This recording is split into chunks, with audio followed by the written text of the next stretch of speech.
Bayou Time Sports is brought to you by Terrible General Health System's Community Sports Institute in conjunction with Barker Honda. Hello, it's Keith Weisheit here with HTV 10. Thank you for joining us on this edition of Bayou Time. Always glad to be able to come out and be on location, to be able to talk to some of the people that are getting it done with our high school students. Welcome into the program, Coach Cullen. Coach, thanks for being here. We appreciate it. Oh, it's my pleasure. Thank you. Well, listen, second year coach, really glad and happy for you, but boy, it was awfully challenging last year as a first year coach. Tell us a little bit about that through COVID. Well, taking over, COVID hits, brand new season, not really getting the message out of who wants to play. And to be honest, we started the season with maybe 15 guys, built it up to about 35 of brand new kids. So I told our guys, by the time we got our feet under us last year, it was probably week 8. And it took a while, and this summer and winter and fall and all that we got to work on has helped us catch up.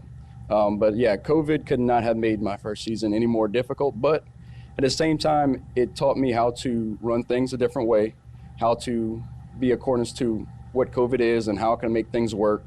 And honestly, I will say, as tough as it was, it's probably made me a better coach because I worked through all the hurdles, and put it this way, I don't think this year could be any tougher. Yeah, there's almost no way for any year to be any tougher. I had no idea that y'all started with such a few number of people and then really built that up, right? Correct. Oh, yeah. It started, and the kids who came out, and they're awesome, and just a lot of teaching, a lot of teaching, a lot of brand new kids. Coach, I want to try football. Well, we're playing a really good team in 2 weeks who's been doing this for 4 years, and you've done it for 4 weeks.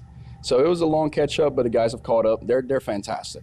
The guys who come every day, they work hard. They're amazing, and they're caught up. And I'm really excited about this year.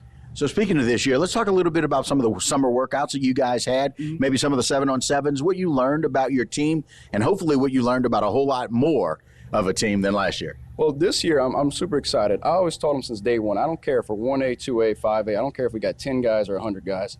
We're not afraid to take on anybody. And this summer we went to an LSU 7-on-7. Against some of the best teams in the state. We have weekly going against H.L. Bourgeois, Terrebonne, South Lafourche, Patterson, some 3A, 4A, 5A powerhouses on 7-on-7 on a weekly basis since June. And we're competing with them each and every day, and we're getting up to that level. And they at this point, they really don't care who I throw on them. They're ready for them. And I told them, if you can get ready for a 5A school in 7-on-7, when we play our 1A opponents, we're going to be ready to roll. Wow, it talks about a whole lot of preparation. Congratulations on being able to do all of that in that time frame. And so knowing that, can you tell us a little bit about maybe some of the people that you've lost last year, if any, and some of those holes that needed to be filled for this year? Well, without a doubt, Malachi Ayo, who's going to play at Louisiana College, he was our main receiver, special teams guy, strong safety. And other than that, senior-wise, we lost a few linemen. The crazy part is when I started, I only had 3 seniors. We finished with 8. I really started with 3, so I had 3 lettering seniors last year. So in terms of losing experience, we really only lost 3, 1 on the defensive line, 1 at receiver, and then 1 on the offensive line. Well, we got a new transfer just came in, and he's going to fill in that offensive line spot instantly. I had 2 great junior receivers that are coming back, and they're going to fill in that other spot. And on the defensive line, like I said, we're just going to replenish in what we got. We got a bunch of great young guys coming up that are going to get a lot of experience this year. I think you might have just answered it talking about what's going to happen in the trenches. Tell me one thing that you're most excited about, either from position players or looking forward to this season. What are you really looking forward to, where some of your strengths are?